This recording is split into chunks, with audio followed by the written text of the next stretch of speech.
Hi everyone, let's discuss about the fundamental rights. Fundamental rights को समझने से पहले हम लोग थोड़ा कॉन्स्टिट्यूशन को समझेंगे कि what is constitution, what is Indian constitution. Constitution को आसान भाषा पे आप एक नोट कॉपी जैसा भी समझ सकते हो। जिस तरह हम लोग अपने ग्रेजुएशन के टाइम पे नोट कॉपी बनाते थे, साइंस के लिए एक अलग सा नोट कॉपी, मैथ के लिए एक अलग सा नोट कॉपी, हिस्ट्री के लिए एक अलग सा नोट कॉपी, वैसे ही इंडिया का भी एक नोट कॉपी है जिसे हम लोग कहते हैं इंडियन कॉन्स्टिट्यूशन।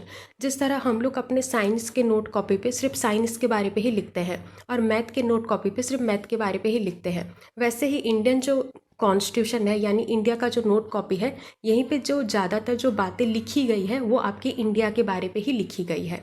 सो क्या क्या इन्फॉर्मेशन यहीं पे लिखी गई है, इंडिया के जो गवर्नमेंट है उनके लिए क्या क्या रूल एंड रेगुलेशन बनाए गए हैं, इंडिया के जो गवर्नमेंट है उनके पास क्या क्या पावर है, इंडिया के जो सिटीजन हैं यानी इंडिया के जो देशवासी हैं उनके लिए क्या क्या रूल एंड रेगुलेशन बनाए गए हैं, इंडिया के जो सिटीजन हैं उनके पास क्या क्या पावर है, ये सारी चीज़ें इंडियन कॉन्स्टिट्यूशन पे लिखी गई है। ओके, सो इंडियन कॉन्स्टिट्यूशन को लिखा किसने है, एक कमिटी वाले लिखे थे और उस कमिटी के चेयरमैन थे B.R. अम्बेडकर। जिस तरह हमको अपना नोट कॉपी कंप्लीट करने के लिए कुछ टाइम लगता है, किसी को 5 दिन लगता है, किसी को 10 दिन लगता है, वैसे ही इंडियन कॉन्स्टिट्यूशन को कंप्लीट होने के लिए 2 साल 11 महीने और 18 दिन लगे थे। ओके, और ये कॉन्स्टिट्यूशन फाइनली 26 जनवरी 1950 को इंडिया पे लागू हुआ था। यानी इंडियन कॉन्स्टिट्यूशन के अंडर जो रूल एंड रेगुलेशन है ये 26 जनवरी 1950 को इंडिया पे लागू हुआ था, इसीलिए हम लोग 26 जनवरी को रिपब्लिक डे की तरह मनाते हैं। ओके, सो इंडियन कॉन्स्टिट्यूशन को कहा जाता है कि ये सबसे लेंथीएस्ट कॉन्स्टिट्यूशन है। जिस तरह हम लोग अगर किसी चीज़ को डिटेल पे अगर लिखना स्टार्ट कर दिए, अगर सपोज साइंस का नोट कॉपी है और आप सभी चीज़ों को डिटेल पे लिख रहे हो तो आपका साइंस कॉपी कैसा हो जाएगा, साइंस का नोट कॉपी बहुत ही मोटा हो जाएगा। अगर आप सारी चीज़ें अगर शॉर्ट पे अगर लिखोगे तो वो पतला कॉपी पे भी आपका ख़त्म हो जाएगा। वैसे ही इंडियन जो कॉन्स्टिट्यूशन है वो सबसे लेंथीएस्ट कॉन्स्टिट्यूशन कहा जाता है क्योंकि यहीं पे सारी चीज़ों को डिटेल पे लिखा गया है। ओके, सो इंडियन कॉन्स्टिट्यूशन को देखो, यहीं पे लिखा गया है कि it is a written document that contains a set of rules for a government. ये एक रिटन डॉक्यूमेंट है, ऐसा नहीं कि कहीं पे भाड़े से लाए हैं, ये कमेटी वाले लिखे हैं, मतलब ये एक रिटन डॉक्यूमेंट है that contains a set of rules for a government, मतलब गवर्नमेंट के लिए कुछ कुछ रूल एंड रेगुलेशन वहीं पे लिखे गए हैं। ओके, नेक्स्ट पॉइंट पे आते हैं। Part 3 of the Indian constitution talks about the fundamental rights. Indian constitution को बहुत का जो बुक है वो बहुत ही पार्ट बाय पार्ट पे हम लोग डिवाइड कर दिए हैं। सो पार्ट 3 पे आपका फंडामेंटल राइट्स के बारे पे डिस्कशन किया गया है, यानी इंडियन कॉन्स्टिट्यूशन के पार्ट 3 पे फंडामेंटल राइट्स के बारे पे डिस्कशन किया गया है। आज हम लोग उसी फंडामेंटल राइट्स के बारे पे ही डिस्कस करेंगे। सो नेक्स्ट पॉइंट पे आते हैं कि हमें फंडामेंटल राइट्स की क्यों ज़रूरत है, वाई वी नीड। सो पहले पॉइंट पे आते हैं, they are essential for the development of the personality of every individual and to preserve human dignity. ये किसके लिए ज़रूरत है हमें, मतलब हमें फंडामेंटल राइट्स की क्यों ज़रूरत है, ताकि एक पर्सनैलिटी डेवलपमेंट हो सके and to preserve human dignity, यानी एक ह्यूमन का सम्मान को हम लोग बचा सके। इंडियन कॉन्स्टिट्यूशन पे बहुत ही अच्छी अच्छी चीज़ों को लिखा गया है, जैसे पहले ज़माने पे छुआछूत वाली चीज़ें बहुत थी, मतलब SC ST वालों को हम लोग बोलते थे कि तुम उस कुएं को मत छूना, तुम उस दुकान पे मत जाना क्योंकि तुम लोअर कास्ट हो। पहले ज़माने पे ये बहुत था, पर आजकल ये सारी चीज़ें नहीं है। अगर आप आज के ज़माने पे किसी को ऐसे बोलोगे, मतलब कि तुम SC ST हो, तुम उस कुएं को मत छूना या फिर उस दुकान पे मत जाना, तो आपके अगेंस्ट केस हो सकती है, क्योंकि आपके इंडियन कॉन्स्टिट्यूशन पे डायरेक्टली लिखा गया है कि आज के ज़माने पे कोई भी अगर वो छुआछूत वाली अगर चीज़ें करेगा तो उसको पनिशमेंट मिलेगी। तो सोचो, आप खुद भी सोचो कि अगर हम लोग किसी को अगर जाके अगर खुद मतलब बोलेंगे कि तुम SC ST हो और तुम वही मतलब उस दुकान पे मत जाना या फिर उस कुएं को मत छूना, तो सोचो उसको कितना बुरा लगेगा, उसका जो सम्मान है उसको ठेस पहुंचेगा। इसी बात को ध्यान में रखते हुए ही ये जो छुआछूत वाली जो चीज़ें हैं ये हमारे कॉन्स्टिट्यूशन पे लिखा गया है कि आज के ज़माने पे अगर कोई छुआछूत करेगा तो उसको पनिशमेंट मिलेगी। तो क्या हो गया, यहीं पे हम लोग एक ह्यूमन के सम्मान को, मतलब ह्यूमन डिग्निटी को यहीं पे प्रिजर्व कर रहे हैं। ओके, सो सेकेंड पॉइंट पे आते हैं, all people irrespective of the race, religion, caste, sex, place of birth have been given rights. मतलब ये जो फंडामेंटल राइट्स है ये सभी को दिया गया है। अगर आप इंडियन सिटीजन हो, मतलब इंडिया का अगर देशवासी हो, तो आपके ऊपर ये सारे फंडामेंटल राइट्स लागू होते हैं। यहीं पे कोई जाति, धर्म, कोई भी चीज़ें नहीं देखा जाता है। यहीं पे सिर्फ ये देखा जाता है कि आप इंडिया के देशवासी हो या फिर नहीं हो। ओके, कुछ कुछ यूनिवर्सल लॉ है, पर ज़्यादातर जो चीज़ें हैं वो आपके इंडियन सिटीजन के बारे पे ही लिखा गया है। सो देखो यहीं पे लिखा गया है, given rights to move the supreme court and the high court for the enforcement of their fundamental right. अगर किसी के साथ कुछ गलत हुआ है तो वो सुप्रीम कोर्ट या फिर हाई कोर्ट जा सकता है। यहीं पे कोई जाति धर्म नहीं देखा जाएगा। सपोज मेरे साथ सपोज मेरे को कोई कुछ बोला तो मैं सुप्रीम कोर्ट या फिर हाई कोर्ट जा सकती हूँ और मतलब अपने हक के लिए बोल सकती हूँ, क्योंकि फंडामेंटल राइट्स पे हमारे हक के बारे पे ही लिखा गया है। ओके, सो नेक्स्ट पॉइंट पे आते हैं। There are 7 fundamental rights. ये 7 फंडामेंटल राइट्स को आपको रटना होगा। Right to equality, right to freedom, right against exploitation. अभी बस इतना ध्यान पे रखो कि ये जो 6 नंबर पॉइंट पे है, राइट टू प्रॉपर्टी, बस आप अभी इतना ही ध्यान रखो, right to property. Okay, so right to property देखो, it was remove from the list of the fundamental rights. हम पहले क्या था, 7 फंडामेंटल राइट्स थे, पर 44th कॉन्स्टिट्यूशन अमेंडमेंट पे ये राइट टू प्रॉपर्टी को हटा दिया गया है। इसका मतलब है अभी हमारे पास सिर्फ 6 फंडामेंटल राइट्स है। पहले 7 थे, पर राइट टू प्रॉपर्टी को बाद में हटाया गया इन 1978 पे। तो आज के ज़माने पे हमारे पास सिर्फ 6 फंडामेंटल राइट्स ही हैं। तो यहीं पे देखो एक लाइन लिखा गया है, 44th कॉन्स्टिट्यूशन अमेंडमेंट एक्ट। यानी जो अमेंडमेंट का मतलब होता है चेंज। जिस तरह हम लोग अपने नोट कॉपी पे थोड़ा थोड़ा कभी कभार चेंज करते हैं, अगर हमको कुछ पॉइंट अगर अच्छा लगा तो वहीं पे हम लोग जोड़ देते हैं, वैसे ही हमारा जो इंडियन जो कॉन्स्टिट्यूशन है यानी इंडिया का जो नोट कॉपी है, इसको भी थोड़ा थोड़ा हम लोग मॉडिफाई कर सकते हैं। अगर सिचुएशन अगर परमिट किया तो हम लोग वहीं पे चेंज कर सकते हैं। उसी चेंज को ही हम लोग कहते हैं अमेंडमेंट। तो 44th टाइम जब चेंज हुआ, ये कहा जाता है कि हमारे इंडिया जो नोट कॉपी है आज तक बहुत बार चेंज हो चुका है। मतलब बाकी कंट्री पे अगर जाओगे तो उतना चेंज नहीं होता है, पर हमारे इंडिया पे बहुत बार चेंज हो चुका है। तो 44th टाइम जब चेंज हुआ, क्या चेंज हुआ था, राइट टू प्रॉपर्टी को हटा दिया गया था। तो यहीं पे एक चीज़ है कि आप पूरा एक चीज़ को हटा नहीं सकते हैं, आप थोड़ा बहुत सिर्फ चेंज कर सकते हो। तो राइट टू प्रॉपर्टी को पूरा हटाया नहीं गया है और उसको आर्टिकल 300A के अंडर रखा गया है, क्योंकि आप पूरा किसी को चेंज नहीं कर सकते। ऐसा नहीं कि आप पूरा एक चीज़ को हटा दोगे, बस आप थोड़ी बहुत मॉडिफाई करोगे। ओके, सो अभी हमारे पास कितना फंडामेंटल राइट्स हैं, सिर्फ 6 फंडामेंटल राइट्स हैं। Right to equality, right to freedom, right against exploitation. तो ये जो एक एक जो राइट्स है, अगर मैं ठीक से अगर पढ़ाने बैठूंगी तो एक एक राइट आपका 2-3 वीडियो बनेगा। सो मैं एक ही वीडियो पे आपको कंपाइल करके बोल दूंगी, क्योंकि बीएड पे उतना ज़रूरी नहीं है, उतना वो यूपीएससी मतलब जो सिविल सर्विस एस्पायरेंट है उनके लिए वो बहुत ज़रूरी है। आपके बीएड के लिए एक वीडियो सफिशिएंट है। सो आज हम लोग सिर्फ राइट टू इक्वालिटी के बारे पे ही बात करेंगे। सो अभी बस इतना ध्यान पे रखो कि हमारे पास सिर्फ 6 फंडामेंटल राइट्स ही हैं। ओके, कंफ्यूज मत होना कि 7 है या 6 है, 6 ही है। 7 पहले था, राइट टू प्रॉपर्टी को हटाया गया है एक अमेंडमेंट के जरिए, और अभी हमारे पास सिर्फ 6 फंडामेंटल राइट्स हैं। सो आज हम लोग सिर्फ राइट टू इक्वालिटी के बारे पे ही बात करेंगे। सो राइट टू इक्वालिटी, तो राइट टू इक्वालिटी के अंडर हम लोग आर्टिकल 14, 15, 16, 17 और 18 मतलब इसके अंडर 5 आर्टिकल दिए गए हैं। जिस तरह हमारा एक बड़ा सा हेडिंग होता है, उसके अंदर बहुत सारे सब हेडिंग होते हैं, वैसे ही राइट टू इक्वालिटी एक बड़ा हेडिंग है और उसके अंदर बहुत सारे सब हेडिंग है। और क्या क्या वो सब हेडिंग है, आर्टिकल 14, आर्टिकल 15, आर्टिकल 16, 17 एंड 18। हम राइट टू इक्वालिटी को समझते हैं। राइट टू इक्वालिटी के अंडर 5 आर्टिकल दिए गए हैं, आर्टिकल 14, 15, 16, 17 एंड 18।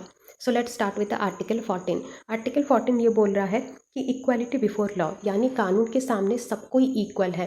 कानून के सामने कोई अमीर नहीं है, कोई गरीब नहीं है, कोई प्रकार का डिस्क्रिमिनेशन कानून के सामने नहीं है। अगर आप कभी कोर्ट गए होगे तो वहीं पे आपको एक स्टैचू दिखा होगा, एक लड़की होती है, उसके आँख पे पट्टी बंधा हुआ रहता है और उसके हाथ पे एक तराजू होता है।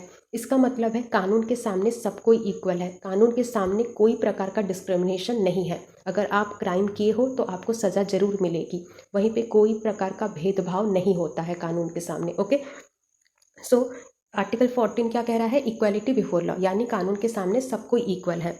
नेक्स्ट पॉइंट को समझते हैं, the equal protection of the law with in the territory of India.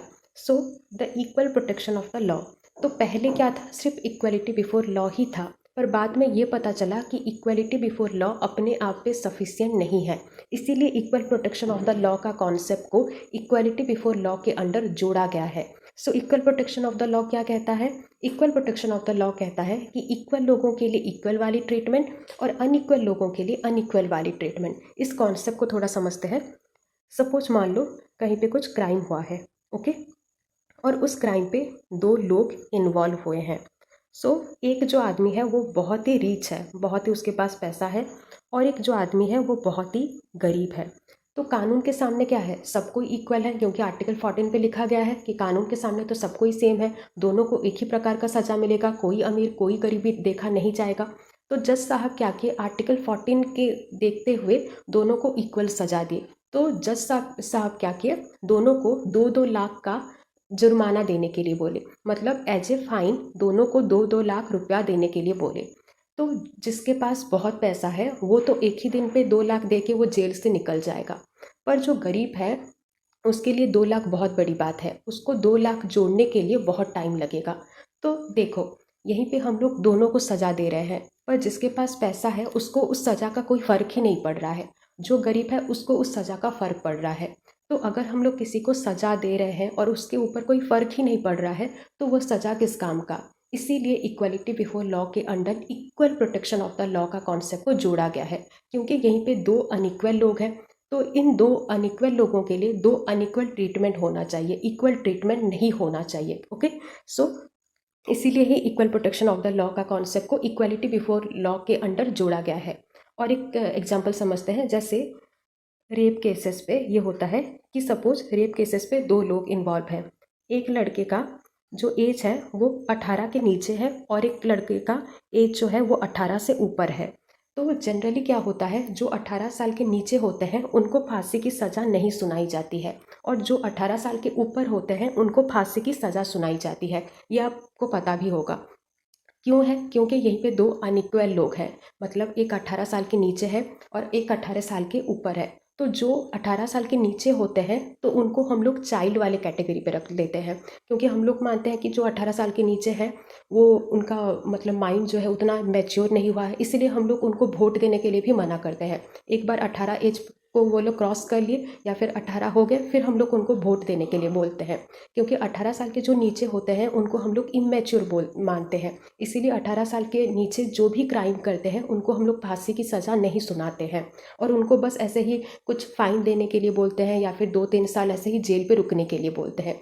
तो यहीं पे क्या हो रहा है, 2 अनइक्वल लोग हैं, इसीलिए 2 अनइक्वल लोगों के लिए 2 अनइक्वल ट्रीटमेंट हो रहे हैं। ओके, सो इसी का मतलब ही है equal protection of the law, यानी इक्वल लोगों के लिए इक्वल वाली ट्रीटमेंट और अनइक्वल लोगों के लिए अनइक्वल वाली ट्रीटमेंट। ओके, तो ये equal protection of the law को क्यों जोड़ा गया है? क्योंकि इक्वालिटी बिफोर लॉ अपने आप पे सफिशिएंट नहीं था, इसीलिए ही इस कॉन्सेप्ट को इक्वालिटी बिफोर लॉ के अंडर जोड़ा गया है। ओके, सो आर्टिकल 15 को समझते हैं। आर्टिकल 15 ये कह रहा है कि there is a prohibition of discrimination on the ground of religion, race, caste, sex और प्लेस ऑफ बर्थ। इसको आप ऐसे करके भी याद कर सकते हो, BSCRR, यानी place of birth, sex, caste, religion and race. Okay, BSCRR, आप BSc पढ़ते हो ना, BSc MSc करते हो, वैसे ही आप याद करो, BSCRR। ओके, सो यहीं पे ये बोल रहा है, आर्टिकल 15 ये बोल रहा है कि इन 5 ग्राउंड के बेसिस पे आप किसी के साथ भी कोई प्रकार का भेदभाव नहीं करोगे। There is a prohibition of discrimination on the ground of religion, race, sex, place of birth and caste. Okay, so article 15 के अंडर बहुत सारे पॉइंट हैं, सो उस पॉइंट को हम लोग कहते हैं क्लॉज। ओके, सो जब भी आपको आर्टिकल के अंदर आपको पॉइंट देखने को मिलेंगे, आप उसको पॉइंट नहीं कहोगे, आप उसको क्लॉज कहोगे। तो इसको हम लोग क्या कहेंगे? Clause 1, clause 2, clause 3। Okay, so clause 1 पे क्या बोला गया है?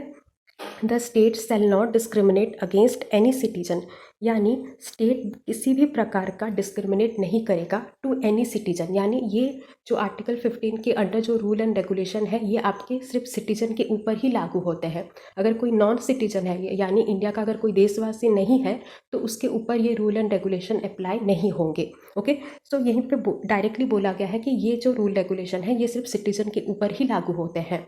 The state shall not discriminate against any citizen on ground of religion, race, caste, sex and place of birth.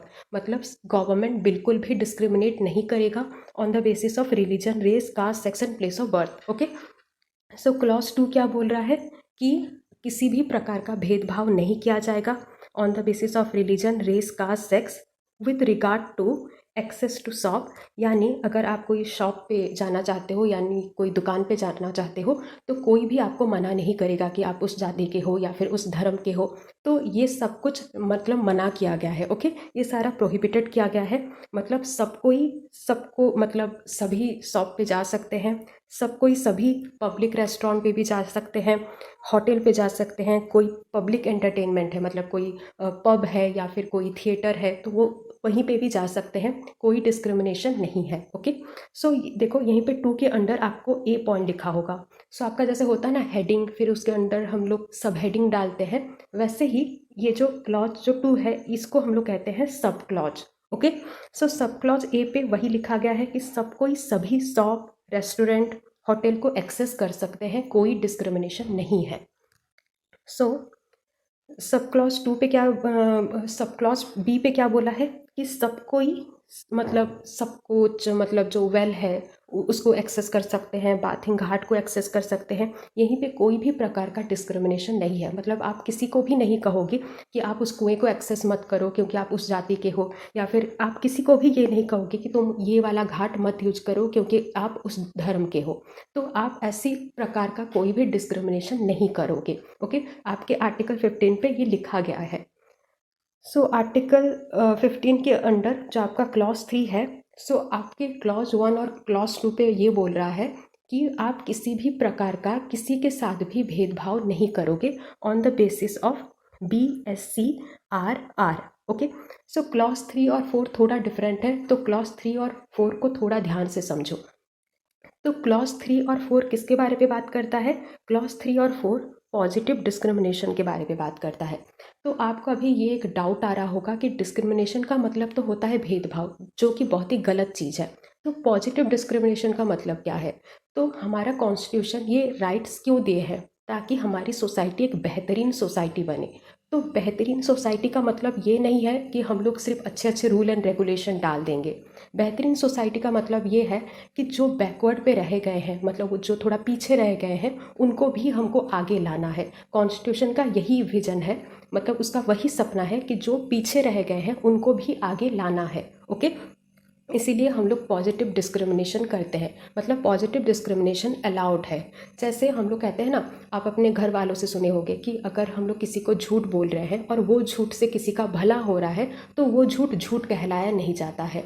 उसी का कॉन्सेप्ट यहीं पे डाल दो। अगर हम लोग डिस्क्रिमिनेशन कर रहे हैं पर उस डिस्क्रिमिनेशन से किसी का भला हो रहा है, मतलब सोसाइटी का भला हो रहा है, तो वो डिस्क्रिमिनेशन नहीं कहलाया जाएगा, उसको हम लोग कहेंगे positive discrimination. Okay, so clause 3 ये क्या है रहा है कि nothing in this article shall prevent the state from making any special provision for women and children. तो हमारी सोसाइटी पे वीमेन को थोड़ा पीछे थोड़ा मानते हैं, मतलब थोड़ा बैकवर्ड मानते हैं, उनको उतना थोड़ा ध्यान नहीं देते हैं, बच्चे लोगों को भी उतना कोई ध्यान नहीं देता है। इसीलिए स्टेट मतलब गवर्नमेंट वेमेन और चिल्ड्रन के लिए कुछ स्पेशल लॉ बना सकता है। आप वहीं पे गवर्नमेंट के साथ झगड़ा नहीं करोगे कि इक्वालिटी बिफोर लॉ है, यानी कानून के सामने तो सबको ही सेम है, तो आप लड़की लोगों के लिए और बच्चे लोगों के लिए क्यों स्पेशल लॉ बना रहे हो? क्योंकि आर्टिकल 14 के क्लॉज 3 पे ये डायरेक्टली लिखा गया है कि गवर्नमेंट वेमेन और चिल्ड्रन के लिए कुछ स्पेशल लॉ बना सकता है। आप ऐसे देखे भी होंगे कि बड़े बड़े पे लड़कियों के लिए कुछ सीट रिजर्व किया जाता है, तो वहीं पे कोई भी जाके झगड़ा नहीं करता है, क्योंकि सबको पता है कि आर्टिकल 14 के क्लॉज 3 पे ये लिखा गया है कि गवर्नमेंट लड़कियों के लिए और चिल्ड्रन के लिए कुछ स्पेशल लॉ बना सकता है, क्योंकि हमारी सोसाइटी पे विमेन लोगों को थोड़ा वीकेंड मानते हैं और बच्चे लोगों को भी उतना थोड़ा फोकस नहीं करते हैं। ओके, सो क्लॉज 4 पे क्या लिखा गया है कि नथिंग इन दिस आर्टिकल और इन क्लॉज 2 और article 29 shall prevent the state from making any special provision for the advancement of any social and educationally backward classes such as scheduled caste and scheduled tribe. हमारी society पे scheduled caste और scheduled tribe को थोड़ा backward मानते हैं, मतलब उनको थोड़ा उतना ध्यान नहीं देते हैं। तो हमारा जो कॉन्स्टिट्यूशन है वो क्या चाहता है कि हमारा सोसाइटी एक बेहतरीन सोसाइटी बने, मतलब जो पीछे रह गए हैं उनको भी आगे लाना है। तो जो पीछे रह गए हैं जैसे SC और ST जो पीछे रह गए हैं उनको भी आगे लाना है। तो SC ST के लिए गवर्नमेंट कुछ स्पेशल लॉ बना सकता है, ये उसका हक है। मतलब यहीं पे आप इक्वालिटी बिफोर लॉ को नहीं मानोगे, आप यहीं पे किसी के साथ भी झगड़ा नहीं कर पाओगे कि हमारा तो इक्वालिटी बिफोर लॉ है, मतलब कानून के सामने तो सब कोई इक्वल है, तो आप SC ST के लिए स्पेशल लॉ क्यों बना रहे हो? क्योंकि आर्टिकल 14 के क्लॉज 4 पे ये लिखा गया है कि जो बैकवर्ड पे हैं जैसे SC ST के लिए गवर्नमेंट कुछ स्पेशल लॉ बना सकता है। ओके, सो आर्टिकल 16 को समझते हैं। आर्टिकल 16 है equality of opportunity in the matters of public employment, यानी जॉब के क्षेत्र पे भी कोई डिस्क्रिमिनेशन नहीं है। Okay, so equality of opportunity मतलब सभी को आप मौका दोगे, मतलब कोई प्रकार का जाति धर्म का कोई भी डिस्क्रिमिनेशन नहीं करोगे आप। सो क्लॉज 1 पे लिखा गया है कि there shall be equality of opportunity for all citizen. तो देखो ये भी सिटीजन के ऊपर ही अप्लाई होता है। In matter relating to employment, यानी जॉब के क्षेत्र पे भी आप ये नहीं कहोगे कि तुम इस जाति के हो या फिर इस धर्म के हो तो हम लोग आपको जॉब नहीं देंगे। तो जॉब के क्षेत्र पे आप सबको मौका दोगे, मतलब सबको अपॉर्चुनिटी दोगे, वहीं पे आप जाति धर्म ये सारा चीज़ आप नहीं देखोगे। ओके, सो क्लॉज 2 पे क्या लिखा गया है? No citizen shall on the ground of religion race caste sex place of birth and residence. तो आर्टिकल 15 पे हम लोग BSc-RR को पढ़े थे, तो यहीं पे और एक R बस जुड़ा दो यहीं पे। Okay, BSc-RRR। अभी आपका एक मूवी आया था ना RRR, तो आप ये ऐसे याद करो कि मैं अपने ग्रेजुएशन के टाइम पे, मतलब जब BSc कर रहा था या कर रही थी, तो मैं RRR मूवी देखने गई थी। BSc-RRR। ओके, सो यहीं पे जो एक्स्ट्रा जो R है इसका मतलब है रेसिडेंस। ओके, सो BSc-RRR को आप याद करो। BSc-RR का मतलब है मतलब ये जो 6 जो ग्राउंड आपको जो गवर्नमेंट दिए हैं, इन 6 ग्राउंड के बेसिस पे आप किसी के साथ भी भेदभाव नहीं करोगे। मतलब आप किसी को ये नहीं कहोगे कि तुम इस रिलीजन के हो तो हम लोग आपको जॉब नहीं देंगे, या फिर तुम इस कलर के हो, या मतलब तुम ब्लैक कलर के हो तो हम लोग आपको जॉब नहीं देंगे। मतलब इन 6 जो ग्राउंड हैं, ये 6 ग्राउंड के बेसिस पे आप किसी के साथ भी कोई प्रकार का भेदभाव नहीं करोगे। ओके, सो क्लॉज 3 पे देखो, क्लॉज 3 को देखो कि नथिंग इन दिस आर्टिकल। तो देखो क्लॉज जो 3 है ये आपका पॉजिटिव डिस्क्रिमिनेशन कर रहा है, मतलब डिस्क्रिमिनेट तो कर रहा है और पॉजिटिव कर रहा है, मतलब यहीं पे किसी का भला हो रहा है। ओके, सो क्लॉज 3 पे क्या बोल रहा है कि एनी रिक्वायरमेंट एज रेसिडेंस, मतलब रेसिडेंस के बेसिस पे भी रिजर्वेशन है। तो इसको यहीं पे देखो कि रेसिडेंस के बेसिस पे भी रिजर्वेशन है। तो देखो सभी के स्टेट पे, मतलब सभी के एरिया पे कुछ कुछ ऐसे एरिया होते हैं जहाँ के लोग थोड़े मतलब डेवलप उतना नहीं रहते हैं, पर हमारा कॉन्स्टिट्यूशन क्या चाहता है कि हमारी सोसाइटी एक बेहतरीन सोसाइटी बने, जो पीछे रह गए हैं उनको भी आगे लाना है। तो अगर आपके एरिया पे कुछ ऐसे एरिया हैं जहाँ पे लोग उतना डेवलप नहीं हो पा रहे हैं, तो अगर गवर्नमेंट को ये पता चला कि उस एरिया के जो लड़का लड़की है वो थोड़ा आगे नहीं आ पा रहे हैं, मतलब उनका कोई इम्प्रूवमेंट नहीं हो पा रहा है, तो गवर्नमेंट उन एरिया वालों के लिए कुछ स्पेशल लॉ बना सकते हैं। जैसे गवर्नमेंट ये एक रूल बना सकते हैं कि अगर कोई लड़का लड़की अगर उस एरिया से आ रहा है, जो पीछे रह गए हैं उस एरिया से अगर वो आ रहा है, तो उसको हम लोग पहले जॉब देंगे, या फिर उनके लिए कुछ स्पेशल कुछ सीट रिजर्व किया जाएगा। ओके, सो रेसिडेंस के बेसिस पे भी रिजर्वेशन है। ओके, आप वहीं पे झगड़ा नहीं करोगे कि उसको कैसे पहले जॉब मिल गया, तो क्योंकि इक्वलिटी बिफोर लॉ है, कानून तो सबको सबके लिए इक्वल है, तो आप इसको पहले जॉब क्यों दे रहे हो? क्योंकि जो आपके क्लॉज 3 पे ये लिखा गया है कि रेसिडेंस के बेसिस पे भी रिजर्वेशन हो सकता है। सो नेक्स्ट देखते हैं क्लॉज 4। ओके, क्लॉज 4 ये बोल रहा है कि नथिंग इन दिस आर्टिकल। तो देखो ये भी पॉजिटिव डिस्क्रिमिनेशन कर रहा है। Nothing in this article shall prevent the state from making any provision for the reservation of appointment और post in favour of any backward classes of citizen. जैसे SC ST के लिए गवर्नमेंट कुछ special law बना सकता है, जैसे आपके बड़े बड़े एग्जाम पे होते हैं, जैसे मेडिकल इंजीनियरिंग एग्जाम पे होता है कि मतलब जो SC ST हैं उनको उनके लिए कुछ स्पेशल मतलब कुछ सीट रिजर्व किया जाता है, 12%, 15%, ऐसा कुछ परसेंट का सीट रिजर्व किया जाता है। तो वहीं पे भी आप झगड़ा नहीं कर सकते हो कि उनको पहले क्यों जॉब मिल रहा है, क्योंकि आपके क्लॉज 4 पे ये लिखा गया है कि जो SC ST हैं उनके लिए कुछ सीट रिजर्व कर सकते हैं। ये गवर्नमेंट का हक दिया गया है। ओके, मतलब ये गवर्नमेंट को हक दिया गया है, और ये कौन दिया है? आपके कॉन्स्टिट्यूशन वाले ही दिए हैं। सो क्लॉज 4A को देखते हैं कि प्रमोशन के क्षेत्र पे भी आप मतलब पॉजिटिव डिस्क्रिमिनेशन हो सकता है। अगर कोई बैकवर्ड है, जैसे SC ST है, तो उनके लिए प्रमोशन पे भी फ़ायदा ही फ़ायदा है। मतलब उनको पहले प्रमोशन दिया जाएगा या फिर उनके लिए कुछ सीट रिजर्व किया जाएगा प्रमोशन के लिए। सो ये भी पॉजिटिव डिस्क्रिमिनेशन के बारे पे ही बात करता है। तो स्टेट ऐसे कुछ स्पेशल लॉ बना सकते हैं SC ST के लिए, वो भी प्रमोशन के क्षेत्र पे। ओके, सो आर्टिकल जो 16 है उसका क्लॉज 5 को देखते हैं। क्लॉज 5 को थोड़ा ध्यान पे समझना कि नथिंग इन दिस आर्टिकल, ये भी पॉजिटिव डिस्क्रिमिनेशन के बारे पे ही बात कर रहा है। पॉजिटिव डिस्क्रिमिनेशन का मतलब हो रहा है, मतलब होता है कि डिस्क्रिमिनेट तो हो रहा है पर वो वहीं पे किसी का भला हो रहा है। Okay, so nothing in this article shall affect the operation of any law which provide the, तो देखो यहीं पे इनकम्बेंट लिखा हुआ था, इनकम्बेंट एग्जाम पे याद नहीं आएगा तो आप रेस्पॉन्सिबिलिटी भी लिख सकते हो। ओके, रेस्पॉन्सिबिलिटी भी लिख सकते हो। So provides that the responsibility and office, इस क्लॉज 5 को समझते हैं।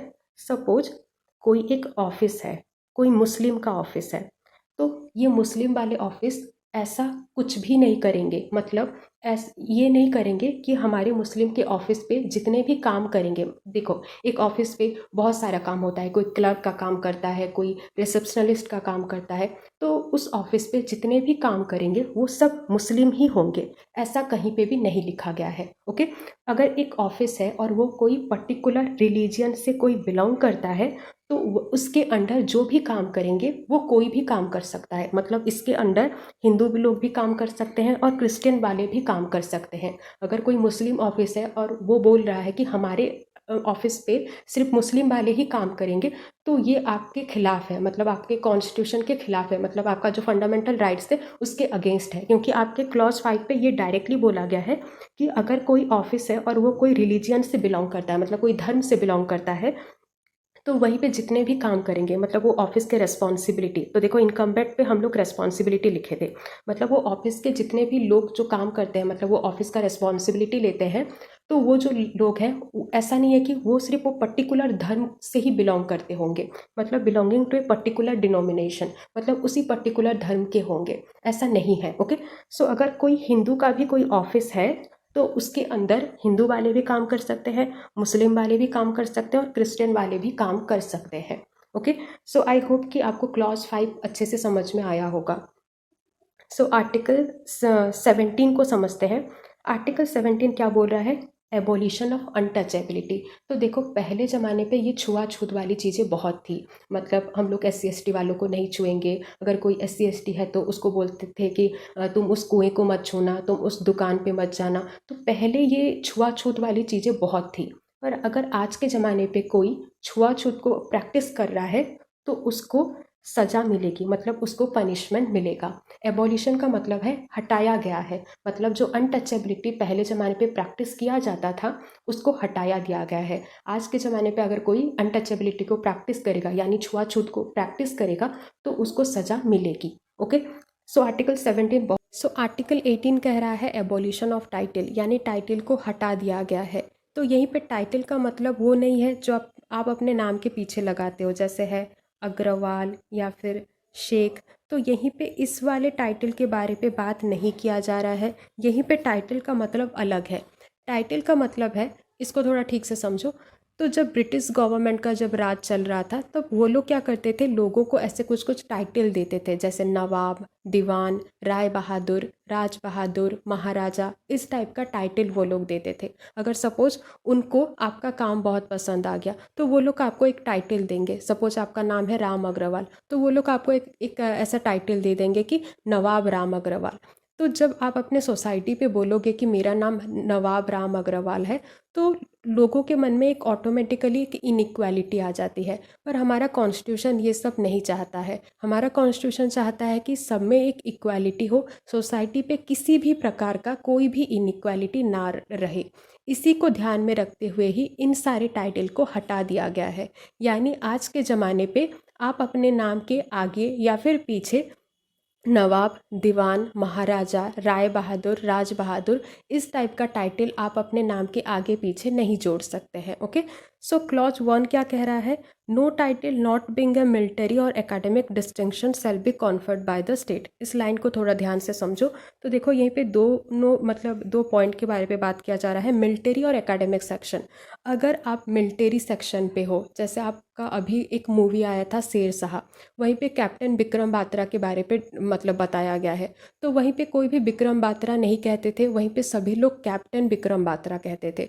तो अगर आप मिलिट्री सेक्शन पे हो और आपको मिलिट्री सेक्शन से कोई टाइटल मिला है, जैसे कैप्टन हो गया, मेजर हो गया, तो वैसे वाला टाइटल एक्सेप्टेबल है। ऐसे वाला टाइटल आप अपने नाम के आगे पीछे जोड़ सकते हो। फिर देखो एकेडमिक डिस्टिंक्शन, आप कुछ पढ़ के आपको कुछ एक टाइटल मिला है, जैसे डॉक्टर या फिर सीए या फिर एलएलबी। जो कानून पढ़े रहते हैं, लॉ के बारे पे पढ़े रहते हैं, उनके वो लोग अपने नाम के आगे एलएलबी जोड़ते हैं। तो अगर आप कुछ पढ़ के आपको कुछ हासिल हुआ है और आपको एक टाइटल मिला है, तो आप वैसे वाले टाइटल को आप अपने नाम के आगे पीछे जोड़ सकते हो। ओके, सो यहीं पे सिर्फ इतना ही बोल रहा है कि अगर आप मिलिट्री सेक्शन पे हो या फिर एकेडमिक डिस्टिंक्शन, आपको कुछ पढ़ाई से कुछ मिला है, तो आप वैसे वाले टाइटल को आप अपने नाम के आगे पीछे जोड़ सकते हो। सो क्लॉज 1 क्लियर। क्लॉज 2 को देखते हैं। No citizen of India shall accept any title from any foreign state. यानी फॉरेन स्टेट वाले, फॉरेन गवर्नमेंट आपको अगर कोई टाइटल दिया तो वो टाइटल एक्सेप्टेबल नहीं है। ओके, सो क्लॉज 3 को देखो। No person who is not a citizen of India shall while he holds any office of the profit और trust under the state except with the consent of the president. So clause 3 को ध्यान से समझो। अगर कोई person है वो India का देशवासी नहीं है, वो सिटीजन नहीं है, who is not a citizen of India, वो इंडिया का सिटीजन नहीं है, पर हमारे इंडिया पे वो काम कर रहा है और हमारे स्टेट गवर्नमेंट से उसको एक सैलरी भी मिल रही है। सपोज मान लो कि साहिर नाम का एक लड़का है, वो पाकिस्तान का है, पर वो इंडिया आया है और इंडिया पे वो डॉक्टर है। तो डॉक्टर जो है हमारे इंडिया पे, उसको गवर्नमेंट से एक पर्टिकुलर सैलरी भी मिलती होगी। तो वो देखो बाहर का है, पाकिस्तान का है, फिर भी वो वो पाकिस्तान से कोई भी टाइटल एक्सेप्ट नहीं करेगा। ओके, तो देखो यहीं पे आप बोल सकते हो कि वो तो पाकिस्तान का है, तो वो अपने स्टेट का कोई टाइटल एक्सेप्ट कर सकता है। पर यहीं पे कॉन्स्टिट्यूशन पे डायरेक्टली लिखा गया है कि अगर कोई सिटीजन नहीं है पर वो ऑफिस ऑफ द प्रॉफिट को होल्ड करता है, यानी हमारे स्टेट गवर्नमेंट से उसको एक सैलरी मिलती है, तो तब भी वो अपने फॉरेन स्टेट से कोई भी टाइटल को एक्सेप्ट नहीं करेगा। और अगर वो करेगा भी तो वो प्रेसिडेंट से परमिशन पहले लेगा, उसके बाद ही वो अपने नाम के आगे पीछे वो टाइटल को जोड़ेगा। ओके, सो क्लॉज 4 को देखो। No person holding any office of the profit और trust under the state shall without the consent of the president. अगर यहीं पे ये बोला है कि कोई भी पर्सन अगर वो हमारे स्टेट गवर्नमेंट से कोई सैलरी ले रहा है, यानी ऑफिस ऑफ द प्रॉफिट को होल्ड कर रहा है, तो तब भी वो फॉरेन स्टेट से किसी भी प्रकार का प्रेजेंट, यानी किसी भी प्रकार का गिफ्ट वो एक्सेप्ट नहीं करेगा, किसी भी प्रकार का सैलरी, एमॉलमेंट का मतलब होता है सैलरी को एक्सेप्ट नहीं करेगा, या फिर कोई भी ऑफिस को कोई भी ऑफिस या फिर कोई भी प्रॉपर्टी फॉरेन स्टेट से एक्सेप्ट नहीं करेगा। जैसे इस क्लॉज 4 को देखो कि अगर राम नाम का एक लड़का है और वो चाइना गया है, ओके, और चाइना पे कुछ अच्छा काम किया है, तो चाइना वाले उसको क्या किए, एक गिफ्ट देने के लिए सोचे, पर वो गिफ्ट वो एक्सेप्ट नहीं कर सकता है। तो वो चाइना से गिफ्ट भी एक्सेप्ट नहीं कर सकता, यानी प्रेजेंट एक्सेप्ट नहीं कर सकता, कोई भी प्रकार का सैलरी वो एक्सेप्ट नहीं कर सकता, या फिर चाइना वाले ये बोले कि आप तो इतना अच्छा काम किए तो हम लोग आपको चाइना पे एक बहुत बड़ा घर देंगे, तो वैसे वाला कोई घर भी वो एक्सेप्ट नहीं कर सकता है। ओके, ये कॉन्स्टिट्यूशन पे ये सारी बातें आपकी लिखी गई है। सो आई होप कि आर्टिकल 18 आपको क्लियर हो गई होगी।